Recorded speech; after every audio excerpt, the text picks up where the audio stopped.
এই হিন্দু ভাইটা কি বলে একটু কথাগুলো মনোযোগ দিয়ে শুনুন। দেখবেন যারা ইসলাম ধর্মের ভাই বন্ধু রয়েছে তারা প্রত্যেকে মসজিদে যায়, সারাদিনে 5 বার নামাজ পড়া হয়, যে কোনো একবার হলেও তারা যায়, যেতেই হয়। আর মসজিদে যাওয়ার সময় হাতের এই পর্যন্ত ধুয়ে নেয়, পা ধুয়ে, চোখ মুখ ধুয়ে, মুখে জল দেয়, কনিটা ধুয়ে, একে অজু করা বলে ওনাদের ভাষায়, অজু।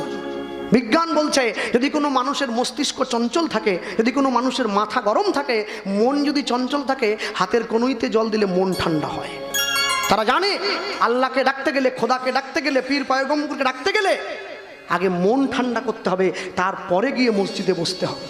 আর সেই আমি হিন্দু বাড়ির ছেলে হয়ে আমাকে মুসলমান শিক্ষা দিয়ে দিল, আমি তাকিয়ে দেখছি, আমি যখন মন্দিরে যাই আমি ভগবানকে প্রণাম করার জন্য যাই না, আমি মন্দিরে গিয়েছি কেন জানেন? রাগ করবেন না কেউ, আমার যে ছেঁড়া চুরিটা পরে গেছি ওটা রেখে দিয়ে ভালোটা কার আছে পরে পালিয়ে যাবো। আমার লক্ষ্য মন্দিরে গিয়ে জুতো চুরি করা, আর তার লক্ষ্য মসজিদে গিয়ে ভগবানকে ডাকা।